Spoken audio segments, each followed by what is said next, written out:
Continuing from our profiles, going to meet our assistant coaches on the Delta State football team. Now joined by the safeties coach, Kevin Peters. And Coach, thank you for taking the time to meet with us today. Let's talk about, it's your second year in the program. You're here last year. We asked Josh this a little bit ago. Talk about the transitions being made from last year's squad into this year's. It's been a great transition. Obviously, with Coach Cooley coming in, it's been a breath of new fresh air. Coach Cooley has very good energy and passion for the game, something that's kind of rubbed off on us as coaches. And so, like I said, the transition's been great. Coach Anthony and Coach Williams coming in, two order coordinators, guys that have been head coaches before. As young assistant coaches, it's been awesome to suck in all the knowledge that we've gotten from them. Talk about the transition to assistant coach. We talk about players all the time making transition between staff. Talk about the transition assistant coach has to make getting used to a guy wanting to implement his own schemes and how that's going so far. Yeah, I mean, it's obviously it's new, but like Coach Millard said, I mean, there's still a lot of overlap. I mean, football is football, and so but it's been a very good transition. I mean, Coach Anthony's a guy that's he's been around a while. Obviously, he's coaching this conference before, and he's also ran multiple schemes of defense. So he's able to relate to what we did last year and relate to how we need to make a good transition as far as the scheme he wants to run this year. And so he's been very positive as far as his influence and tweaking some of the stuff that we did last year to really have it relate well with the players this year so that it can make the transition as smooth as possible.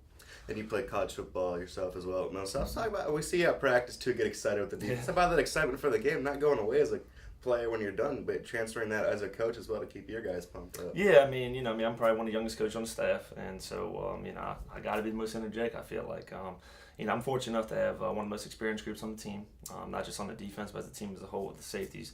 And so with those veterans, a lot of those guys, they've played college football, they've seen live bullets before, and so I think it's my job to just kind of keep that energy up, really kind of help them always keep the tempo up of practice. And so they always say players rub off on their coach, and so I want them to have that upbeat, positive attitude. So. And you mentioned having one of the most veteran groups, the safeties with Fred Marshall, Kenny Barnes. Talk about kind of how that helps, and also the responsibility they have of being one of the most veteran groups to the rest of the defense and the team as well. Well, I mean, I really rely on those guys. The good thing about being a young coach and then having such a veteran group is that, those guys are essentially coaches on the field. And so I really rely on those guys to not only just communicate the calls, but to be leaders on and off the field. And so that's one thing, I instill on them is to, so not only just set the example on the football field, but also in the classroom as far as our academics and things like that. And so, it's great to have seniors like that. I got 3 seniors right now, and I got multiple other guys that have played before. And so, it really helps when they bring that attitude and that swagger to practice. The guys can look to them to be the trendsetters. And so that's why I just get them every day, man, to set the tone for the defense. About 2 weeks through spring football now. It's about your goals that you wanted for your safeties coming in and how they're progressing towards meeting those goals so far. Some of the main goals, I just want to see who can compete. I've had, like I said, the older guys. I was here last year. I saw what a lot of them could do. I was able to bring in one mid-year guy that we feel pretty positive about, Brian Walker.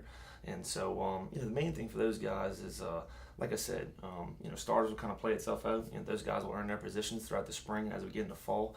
But the main thing is I just want to see some of the older guys, see who can lead on the field. Also be able to see who's good communicators, who can be able to, line up both our linebackers to our right and left cornerbacks. And so that's one of the things that I want to see out of a veteran-led group is to see who can communicate, who can, grab the bull by the horns and really take charge of the defense. And we've been running team drills through practice, but tomorrow they get their first kind of full scrimmage, full action. So about what do you want to see out of your safeties and kind of the goals for the defense going through tomorrow? One thing I want to see for the safeties in particular is making plays. We've kind of seen it in the past few weeks. We've really been harping on just lining up correctly, making sure our assignments sound. But when you unleash it, and we're full live.